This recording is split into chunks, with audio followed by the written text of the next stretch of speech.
Halo teman-teman bahas saham, kembali lagi dengan channel bahas saham.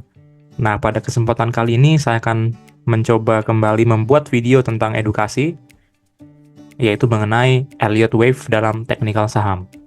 Nah, bagaimana penggunaan Elliott Wave ini, atau apa sih sebenarnya Elliott Wave dalam teknikal saham? Nah, di video ini saya akan mencoba membahas secara singkat bagaimana penggunaan Elliott Wave dan apa itu Elliott Wave dalam penggunaan teknikal saham gitu ya teman-teman. Nah, langsung saja. Nah, Elliott Waves itu adalah salah satu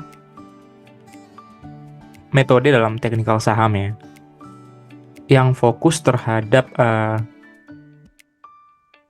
harga pasar dari suatu saham, yang mengasumsikan sepertinya di sini teman-teman bahwasanya adanya time series di dalam market price-nya, dan market price itu diasumsikan akan membentuk pola secara historis yang berulang dan kemungkinan besar akan bisa diprediksi ke masa depan gitu ya. Nah, ini pengertian dari Elliott Wave ini saya ambil dari jurnal yang membahas mengenai Elliott Wave tentunya gitu ya, yaitu The Effectiveness of the Elliott Waves Theory tahun 2017 gitu. Nah, jadi sebenarnya secara umum untuk Elliott Waves ini adalah metode yang digunakan dalam teknikal saham yang mempelajari pergerakan harga sahamnya. Dan ternyata teman-teman ada pola yang berulang dalam pergerakan harga saham tersebut. Dan kalau kita lihat menggunakan Elliott Waves ini, dia bisa nanti diprediksi ke depannya akan mengikuti harga historisnya gitu ya. Karena psikologis pasar itu sebenarnya berulang-ulang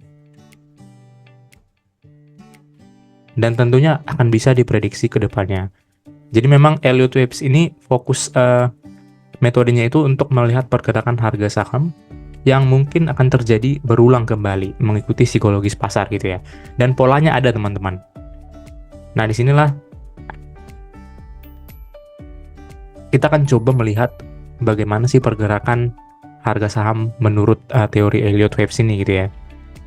Oke, lanjut teman-teman. Jadi untuk prinsip dasar Elliott Wave ini seperti yang terlihat di slide ini ya, terdiri dari dua fase ya untuk Elliott Waves. Yang pertama itu fase impuls atau fase motif biasa ya disebutin ya. Jadi untuk fase impuls ini terdiri dari 5 gelombang teman-teman. Dan kalau kita lihat contoh di gambar ini, dia adalah impulsive wave dari gelombang 1 sampai gelombang 5. Nah, kalau kita lihat nomor 1 itu adalah impulsive wave yang pertama, nomor 2 itu adalah korektifnya. Kemudian lanjut lagi ke 3, turun ke 4 secara korektif, dan sampai dengan 5 gitu ya untuk impulsive wave. Jadi 1 sampai dengan 5 ini adalah impulsive move atau biasa disebut dengan fase bullishnya. Nah, setelah fase impuls, di sini akan terlihat adanya fase koreksi. Nah, fase koreksi ini sebenarnya belum bisa dibilang fase bearish ya. Tapi kalau melihat dari gambar ini, dia akan mengalami yang namanya koreksi harga atau penurunan harga sesuai dengan pola ABC gitu ya. Nah, untuk fase koreksi ini dia terdiri dari 3 gelombang yang biasa disebutkan gelombang A sampai gelombang C gitu. Nah, kalau kita lihat ya secara detail di gambar ini, gelombang 1 itu dia naik, gelombang 2 koreksi, tetapi ada polanya teman-teman. Dia membentuk seperti anak tangga gitu ya, yang terus mengarah ke atas, dan pada saat setelah selesai gelombang 5, dia akan melakukan arah pergerakan yang sebaliknya dari 1 sampai 5 gitu ya. Di ABC itu dia mengalami yang namanya corrective move. Nah, secara umum ini adalah prinsip dasar Elliott Wave teman-teman. Dia akan membentuk 5 gelombang impuls yang bisa disebut dengan gelombang bullish, dan setelah impulsive move dia akan menuju ke corrective move yang ditandai dengan pola seperti pada gambar. Nah, bagaimana menentukan polanya? Apakah ada ukurannya seberapa jauh gelombang 1, seberapa jauh gelombang 5 gitu ya, dan seberapa jauh gelombang A sampai C gitu ya. Nah, di sini di slide selanjutnya kita akan mencoba membahas per gelombang gitu ya. Yang pertama itu kita akan lihat dari fase impuls atau motif gitu ya. Nah, kalau kita lihat di gambar yang di sebelah kiri, ini gelombang impuls ini selalu diawali dengan gelombang 1. Gelombang satu ini merupakan awal dari tren, yaitu harga saham di sini akan mengalami kenaikan gitu ya. Dan setelah gelombang satu, dia akan menuju ke gelombang dua. Dan gelombang dua ini merupakan koreksi dari gelombang satu. Nah, ini adalah hal yang perlu diingat teman-teman. Gelombang dua ini tidak boleh penurunannya atau koreksinya melebihi atau sama dengan kenaikan gelombang satu. Artinya support yang terjadi berikutnya itu tidak boleh sama panjangnya dengan panjang pergerakan gelombang satu gitu ya. Tidak boleh 100% penurunan yang sama dengan kenaikan gelombang satu. Yang artinya lebih simpel lagi, gelombang 2 ini akan lebih pendek dari panjang gelombang satu gitu ya teman-teman. Nah, kemudian lanjut ke gelombang 3. Gelombang 3 ini akan menjadi gelombang terpanjang teman-teman. Gelombang terpanjang kenaikannya yang melebihi panjang gelombang satu. Nah, kalau gelombang 3 ini tidak lebih panjang dari gelombang satu, artinya dia hanya berada di puncak yang sama dengan gelombang satu, itu sudah fase yang salah gitu ya teman-teman. Jadi gelombang 3 ini umumnya itu gelombang terpanjang. Dan lanjut ke gelombang 4 ini sama dengan gelombang 2 akan mengoreksi gelombang 3. Tetapi tentunya gelombang 4 ini tidak boleh lebih panjang dengan gelombang 3 gitu ya teman-teman. Sama prinsipnya dengan gelombang 2, tidak boleh 100% panjang gelombang 3. Dan yang terakhir, gelombang 5, ini juga akan harus melebihi panjang dari gelombang 3. Artinya titik resisten di 3 ini tidak boleh sama dengan titik resisten di gelombang 5. Karena kalau sama, dia akan membentuk double top yang akan langsung mereversal harga sahamnya gitu ya. Dan biasanya untuk gelombang 5 ini dia merupakan puncak dari motif pace gitu ya teman-teman. Nah, ini merupakan fase impulsif dan memang akan sering terjadi teman-teman gelombang seperti ini. Kemudian kita coba lanjut ke fase korektif gitu ya, atau korektif pace gitu ya. Nah, di sini dari gelombang 5 lanjut ke gelombang A gitu ya. Gelombang A itu merupakan gelombang pertama fase reversal atau fase bearish gitu ya.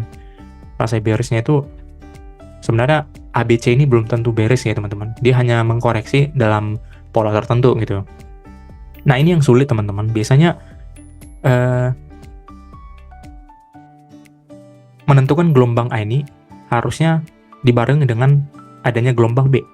Nah, kalau misalnya terjadi gelombang A yang merupakan koreksi dari gelombang 5, ternyata gelombang B-nya atau korektif dari gelombang A ini lebih tinggi dari gelombang 5, itu berarti fase korektifnya itu tidak benar gitu ya. Fase korektifnya itu tidak terjadi. Nah, bagaimana menentukannya? Kita fokus kepada gelombang B. Gelombang B ini tidak boleh melebihi gelombang 5. Atau hampir terkadang menyamai juga tidak masalah ya teman-teman. Atau memang gelombang B ini akan sama dengan tingginya gelombang 5, itu juga tidak masalah. Tetapi apabila dia sama dengan gelombang 5, itulah yang dinamakan dengan double top. Dan double top juga merupakan fase bearish ya teman-teman, fase reversal. Nah, kemudian dari gelombang B ini akan menuju ke gelombang C. Gelombang C ini pastinya akan melebihi gelombang A untuk mengkonfirmasi validitasnya. Berarti artinya di sini gelombang C itu akan terbentuk support baru yang lebih dalam dari support A atau wave A gitu ya teman-teman. Nah, ini secara umum fase-fase di Elliott Wave. Yang pertama tadi fase impuls atau fase bullish ya, kemudian fase korektif yang merupakan koreksi dari fase bullish sebelumnya. Nah, di sini ada yang namanya fraktal Elliott Wave ya teman-teman. Fraktal ini artinya dalam satu gelombang bisa saja terdiri dari gelombang impulsif dan korektif di dalamnya. Dan ini juga terjadi berulang-ulang gitu ya. Nah, kalau kita lihat di gambar yang sebelah kiri, di satu gelombang saja itu, misalnya kita lihat ini gelombang satu ya, di sebelah kiri ini, dalam gelombang satu itu dia terdiri dari satu gelombang impuls gitu ya. Gelombang satu itu terdiri dari satu gelombang impuls. Di dalamnya itu sudah terdapat gelombang impuls, yaitu gelombang 1, 2, 3, 4, 5. Nah, setelah itu gelombang 2 ini terdiri dari fase korektif yang ditandai dengan ABC ya, di nomor 2 ya teman-teman, sebelah kiri. Nah, artinya Elliott Wave ini memiliki yang namanya fraktal. Fraktal itu berarti dalam satu gelombang itu bisa terjadi fase impulsif dan korektif gitu ya. Nah, kalau di gambar ini sih dalam satu gelombang itu hanya fase impuls gitu ya. Dan di gelombang lain itu ada fase korektif gitu. Nah, jadi nanti di Elliott Wave ini teman-teman juga pasti akan sering menemukan adanya penggabungan gelombang di dalam satu gelombang gitu ya. Jadi ada gelombang impulsif di satu gelombang, dan misalnya di gelombang berikutnya, gelombang 2 itu terjadi fase korektif gitu ya. Dan ini terjadi berulang-ulang teman-teman, seperti pada gambar. Nah, mungkin ya teman-teman mungkin sedikit bingung ya aplikasinya bagaimana gitu ya teman-teman. memang untuk memahami Elliott Wave ini, kita harus langsung menuju contoh kasusnya gitu ya.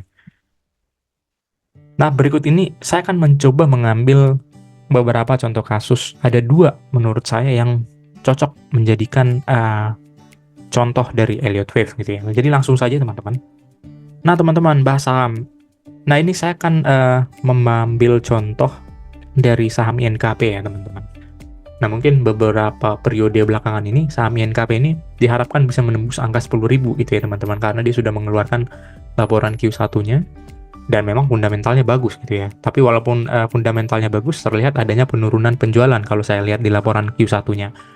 Nah, berdasarkan fundamental itu, apakah teknikalnya itu mendukung gitu ya, teman-teman. Nah, ini juga merupakan implementasi dari Elliott Wave tadi.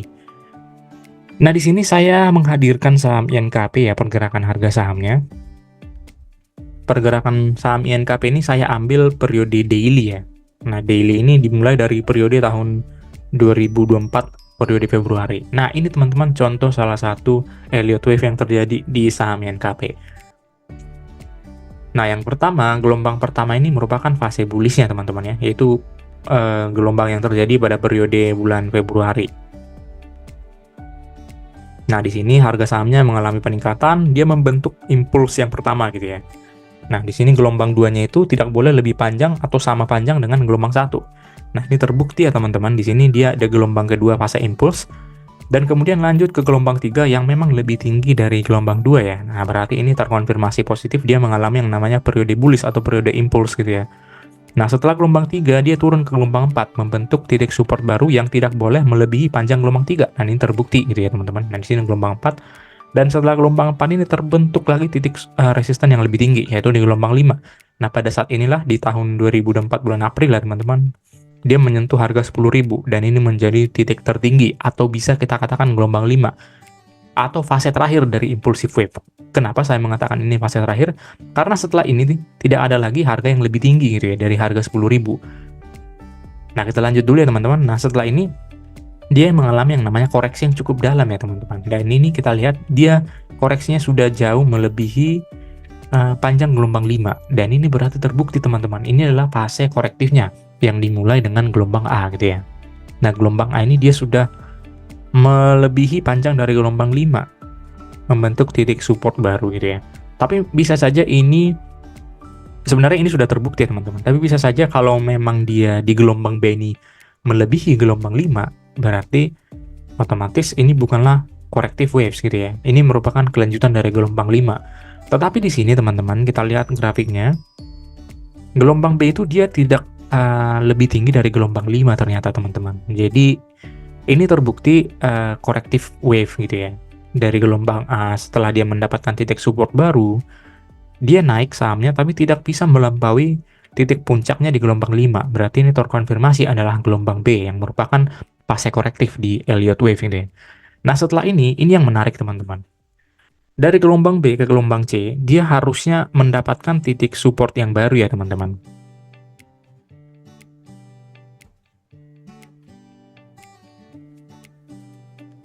Nah, menentukan gelombang C ini adalah hal yang menurut saya agak rumit ya.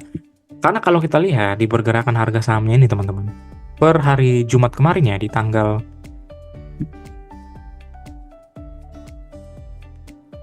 21, harga sahamnya ini ternyata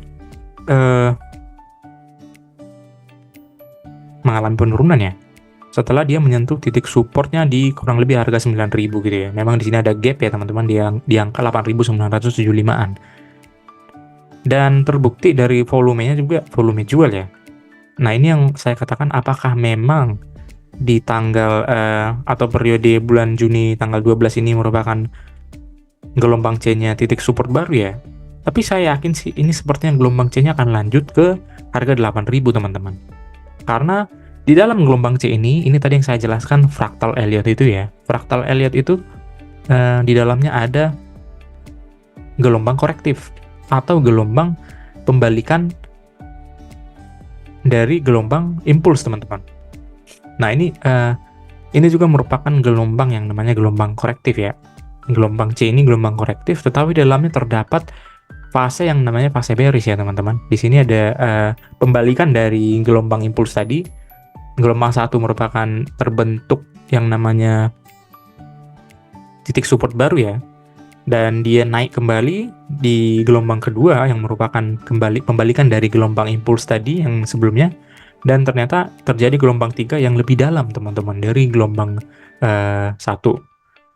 Ini sama dengan gelombang impuls ya teman-teman, tapi dia mengalami yang namanya bearish trend gitu ya. Nah, gelombang 3 ini terkonfirmasi lebih panjang teman-teman dari gelombang 1. Nah, setelah itu dia mengalami yang namanya gelombang 4, pembalikan harga yang merupakan kelanjutan dari gelombang 3 ya. Dan dia sama dengan gelombang 2, tidak lebih tinggi teman-teman. Terbukti di hari Jumat kemarin, dia harganya tidak bisa menembus titik 9.000 ini dengan volume yang cukup tinggi gitu ya. Ternyata yang terjadi malah harganya turun. Tidak sanggup bertahan di angka 9.000. Nah, berarti saya yakin ini terkonfirmasi positif teman-teman akan membentuk gelombang 5 yang akan melebihi titik support di gelombang 3 teman-teman. Jadi saya yakin sih, kalau menurut analisis saya pribadi teman-teman, menggunakan Elliott Wave ini, saham INKP ini akan menuju ke harga 8.000 yang merupakan titik support selanjutnya teman-teman. Dan disinilah mungkin periode C ini akan berakhir dari corrective pace-nya gitu ya. Nah, sekarang kita coba lanjut ya ke contoh yang kedua teman-teman. Nah, kemudian untuk contoh yang kedua, saya mengambil saham MDKI teman-teman.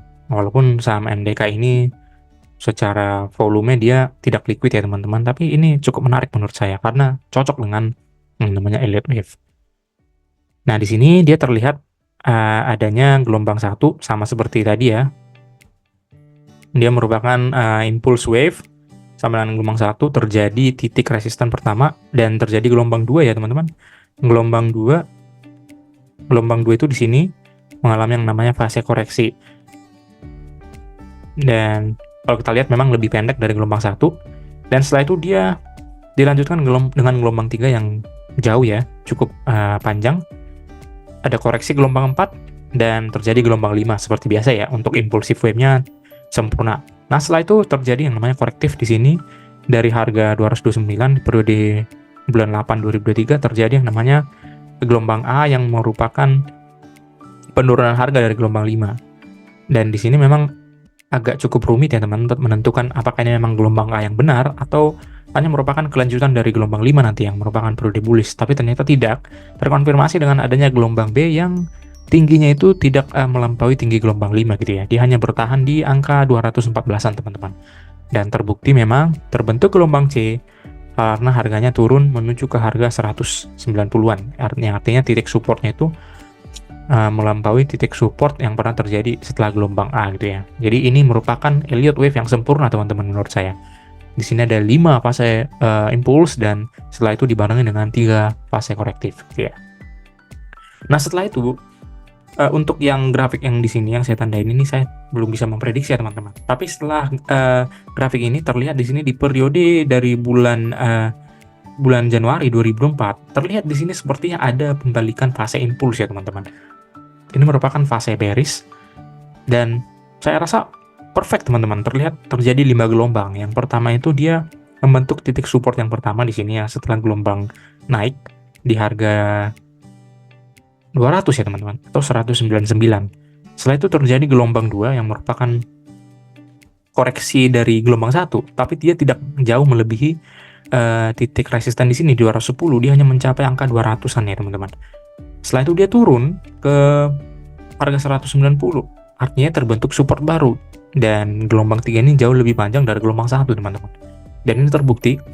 Dan setelah itu dia memang harganya naiknya ke gelombang 4, tetapi balik lagi tidak lebih tinggi dari titik resisten di gelombang 2 gitu ya, di angka 207. Berarti ini terbukti.